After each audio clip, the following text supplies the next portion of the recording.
Hello welcome back students. तो आज फिर से हम स्टार्ट कर रहे हैं ऑर्गेनिक केमिस्ट्री का। जैसे आप देख रहे हो ये पूरी सीरीज हमने स्पेशली आपके लिए ऑर्गेनिक केमिस्ट्री की बना रखी है, जिसमें आपको बिल्कुल बेसिक से बेसिक नॉलेज देंगे ऑर्गेनिक केमिस्ट्री का। क्योंकि बहुत सारे स्टूडेंट ऐसे हैं जो ऑर्गेनिक केमिस्ट्री का नाम सुनते ही डर जाते हैं, पर अगर आपने बेसिक कॉन्सेप्ट अगर आपने अच्छी तरह कर लिए तो ये आपको ऑर्गेनिक केमिस्ट्री में बहुत ही इंटरेस्ट आएगा और बहुत सारे क्वेश्चन आप सॉल्व कर पाओगे। पर उसके लिए बेसिक चीजें आपको सीखनी पड़ेगी। तो ये इस सीरीज में हम धीरे धीरे बेसिक्स से चलते हुए धीरे धीरे कॉम्प्लिकेटेड यानी जो भी इंपॉर्टेंट कॉन्सेप्ट्स है वहां तक जाएंगे। ओके, तो यानी बिल्कुल थोरोली यानी स्टेप वाइज आपको किसी भी वीडियो को जंप नहीं करना है। फर्स्ट वीडियो को देखने के बाद सेकंड वीडियो, सेकंड के बाद थर्ड, थर्ड को देखने के बाद फोर्थ। ठीक है, उसी तरह सीक्वेंस में देखिए जिस तरह हमने बनाया हुआ है। ओके, तो आगे चलते हैं। जैसे हमने लास्ट वाले वीडियो में देखा था, हम स्ट्रक्चर कर रहे थे, हम स्ट्रक्चर का डिस्कशन कर रहे थे कि भाई ऑर्गेनिक मॉलिक्यूल जो होते हैं कौन कौन से स्ट्रक्चर में हम रिप्रेजेंट कर सकते हैं। तो लास्ट टाइम हमने देखा था condense structure formula, bond line structure formula देखा था। अब उसमें देखते हैं फिफ्थ नंबर का जो है, that is polygon formula. That is polygon polygon formula. तो ये पॉलीगॉन फॉर्मूला क्या है? तो इट्स अ साइक्लिक कंपाउंड के लिए। ठीक है, साइक्लिक कंपाउंड यानी आप समझ लो, ये मैं यहाँ पे एक स्ट्रक्चर ड्रॉ कर रहा हूँ तो जिसका नाम जो हम देंगे वो क्या है? साइक्लोपेंटेन। ये हमारा नाम क्या हो गया? साइक्लोपेंटेन। तो ये सारे पॉलीगोनल फॉर्मूला है।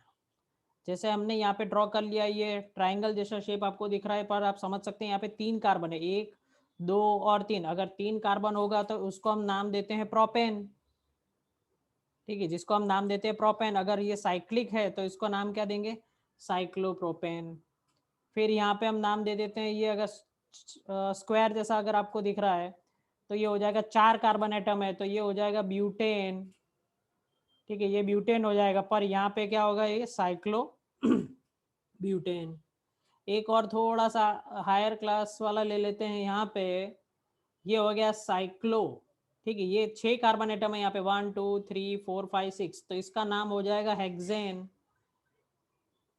ठीक है, और साइक्लोहेक्सेन, तो यहाँ पे हम साइक्लो लगा देंगे तो ये हो गया साइक्लोहेक्सेन। बट अगर मैंने यहाँ पे क्लोरीन लगा दिया तो यहाँ पे हो जाएगा क्लोरोसाइक्लोहेक्सेन। ठीक है, तो ये क्या है? पॉलीगोनल फॉर्मूला है। तो हमने अब तक कौन कौन से देख लिए, देखो आपको बता देते हैं सबसे फर्स्ट से, कि हमने सबसे पहले देखा था क्या? लुईस स्ट्रक्चर, जिसमें डॉट एंड क्रॉस करके बताते हैं। फिर आता है कंप्लीट स्ट्रक्चर, जिसमें सारे कार्बन और हाइड्रोजन हम शो करते हैं। फिर कंडेंस स्ट्रक्चर होता है थर्ड नंबर का, कंडेंस स्ट्रक्चर, जिसमें हम थोड़ा सा शॉर्ट में फिर फॉर्मूला लिखते हैं। अगर जो कोई फंक्शनल ग्रुप रिपीट होते हैं बीच में तो इसको हम n टाइम्स लिखते थे, 2 टाइम्स, 3 टाइम्स, 4 टाइम्स। फिर हमने देखा था बॉन्ड लाइन स्ट्रक्चर, जैसे ये बॉन्ड लाइन स्ट्रक्चर, यहाँ पे 4 कार्बन है तो ये ब्यूटेन हो गया। और लास्ट हमने देखा क्या है? Polygonal formula. अब देखिए, कभी कभी हमें ऑर्गेनिक केमिस्ट्री में ऐसे स्पेशल स्ट्रक्चर आते हैं। स्पेशल स्ट्रक्चर यानी स्पेस के अंदर 3 डायमेंशनल अरेंजमेंट होती है, पर उस चीज को हमें इस पेपर पे अगर बताना है, आपकी नोटबुक में अगर बताना है, अगर आपको किसी टेक्स्ट बुक में, रेफरेंस बुक में अगर किसी ने लिखा तो आप कैसे समझेंगे ये 3 डायमेंशनल स्ट्रक्चर है? तो इसके लिए हमारे पास एक सिस्टम है, वो हम सीख लेते हैं, 3 डायमेंशनल रिप्रेजेंटेशन। 3 dimensional representation. ठीक है, तो 3 डायमेंशनल रिप्रेजेंटेशन हम कैसे देखते हैं क्या है? Of organic molecule.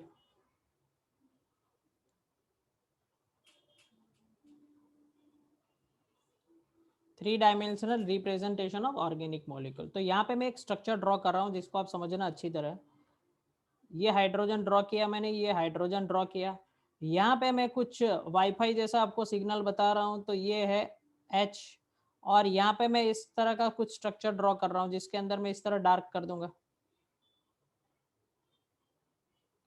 आपको शेड कर देना है। तो ये हो गया हाइड्रोजन। अब आपको समझना है कि अगर ये दो जो प्लेन है, ठीक है, वो जो है, ये अगर हमने ये लंबा बॉन्ड किया है तो इसका मतलब ये जो बॉन्ड जो है, वो जो बॉन्ड है, they are in the plane of the paper. They are in plane of paper. ये जो बॉन्ड है इसको हम कहते हैं डैश्ड वेज स्ट्रक्चर। वेज कौन सा? WDGE, वेज स्ट्रक्चर्स, ठीक है, वेज स्ट्रक्चर्स। और इसको हम कहते हैं solid wedge. Dash wedge structure जो होता है उसके अंदर जो बॉन्ड होता है वो bond, it is the bond is away from the observer, away from the observer, ठीक है। और यहां पे ये जो बॉन्ड है that is bond towards observer, this bond is toward observer, ठीक है। तो बहुत ही इजी, यानी आपको समझा दूं फिर से, तो डैश वेज स्ट्रक्चर जो होगा, ये हाइड्रोजन है, समझ लो आप स्क्रीन पे बैठे हुए हो अभी, तो ये स्क्रीन के पीछे जा रहा है, ये कार्बन, ये हाइड्रोजन और ये हाइड्रोजन दोनों स्क्रीन के प्लेन में है, ठीक है। अब ये जो हाइड्रोजन है वो स्क्रीन के पीछे की तरफ जा रहा है और ये जो हाइड्रोजन है वो आपकी आंखों की तरफ आ रहा है। दैट मीन्स ये bond towards the observer, you are the observer. तो ये जो हाइड्रोजन है ऑब्जर्वर के सामने की तरफ जाएगा और ये जो है ऑब्जर्वर की तरफ, यानी आपकी आईज के अंदर आएगा। ये जो है वो वहीं पे रहेगा, आपकी स्क्रीन के प्लेन में रहेगा। तो इस तरह हम सॉलिड वेज स्ट्रक्चर्स को हम एक्सप्लेन कर सकते हैं, ठीक है।